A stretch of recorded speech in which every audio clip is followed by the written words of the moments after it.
Hello everyone, welcome back. In today's video, we would like to write a program that declares a function that takes three numbers as parameters and returns the largest number. I'm declaring my function using the def keyword. The name of my function is find_max, and it is taking three arguments, a, b, and c, and they're separated by commas.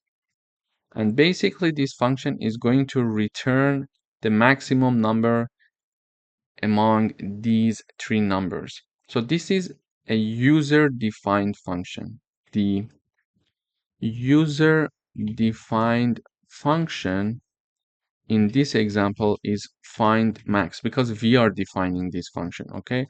But we are having one built-in function as well. If you remember, we discussed this in the introduction. For example, the print function is a built-in function. So the Python itself give us this permission to use the print function to simply print and do no further works, okay?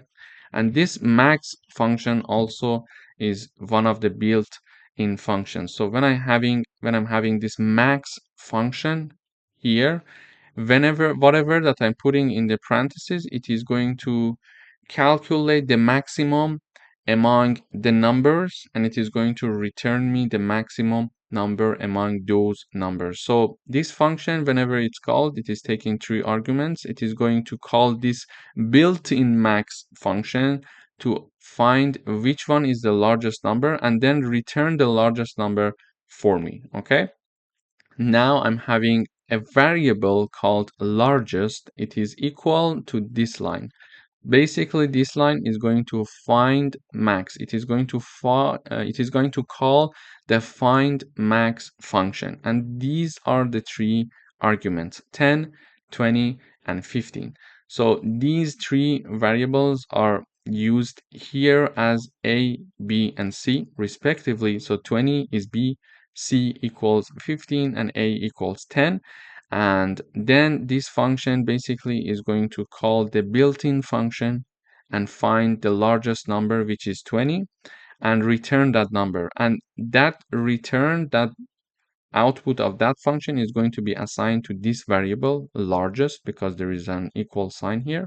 And it is going to basically print the largest variable, which we expect to have the output 20.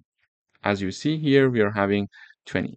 Here again, I could have, for example, largest 2, and I'm calling the find max function. I'm having, for example, 100, 2, and 35, for example, and then I'm printing largest 2 variable. So when I run this code, I see 100 is the largest number, and indeed it is a true output for us. Thank you for watching.